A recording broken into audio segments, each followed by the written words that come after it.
in the darkest corners of the 20th century, in the heart of the Holocaust, one man discovered a truth that could not be extinguished. His name was Viktor Frankl, and what he found was not a secret to survival, but a key to living. This discovery was not made in a sterile laboratory or a quiet university library. It was forged in the unimaginable suffering of a Nazi concentration camp, a place designed to strip a human being of everything: their name, their family, their dignity, and ultimately, their will to live. Frankl, a promising psychiatrist from Vienna, was thrust into this abyss, numbered and anonymous, just one among millions. He watched as men around him, strong and healthy just weeks before, withered away. They died not just from starvation or disease, but from something far more insidious. They died from a loss of hope. He saw that the man who no longer had a future to believe in, a reason to endure, was the first to give up.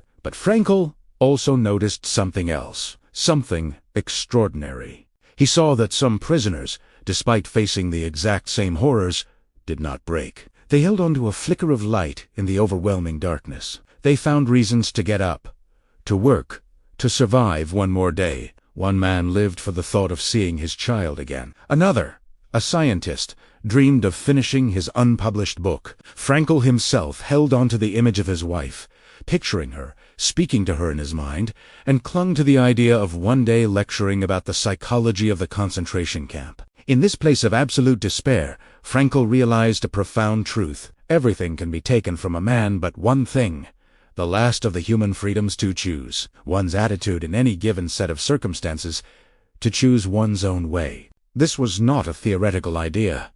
It was a lived reality. The guards could control his body, his environment, his fate. They could subject him to beatings, starvation, and humiliation, but they could not control his inner response. They could not touch his mind, his spirit, or his choice of how to perceive his suffering. He could choose to see his ordeal as a test of his inner strength, an opportunity to live with dignity even in the face of death. This choice, this final freedom, was the most powerful tool for survival. It meant that even in a situation of complete powerlessness, a person retained ultimate power over their own soul. Frankl observed that those who were able to find meaning in their suffering were the ones most likely to endure it. They turned their tragic fate into an internal triumph. This insight would become the foundation of his life's work. After his liberation, Frankl would go on to write his monumental book, Man's Search for Meaning, and develop a new school of psychotherapy called logotherapy. Unlike other approaches that focused on past traumas or unconscious drives, logotherapy was built on a simple, powerful premise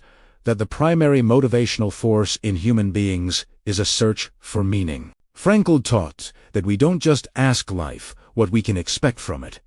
Instead, life asks us what it can expect from us. Each of us has a unique purpose, a specific mission only we can fulfill, and this meaning can be found in three ways: by creating a work or doing a deed, by experiencing something or encountering someone, and by the attitude we take toward unavoidable suffering. This was the last human freedom, the one that can never be taken away. It is the freedom to find meaning in the midst of chaos, to choose purpose in the face of pain, and to decide who we will be, even when everything else has been stripped from us. This question would define the rest of his life, and in answering it, he gave humanity a timeless lesson in resilience, hope, and the enduring power of the human spirit.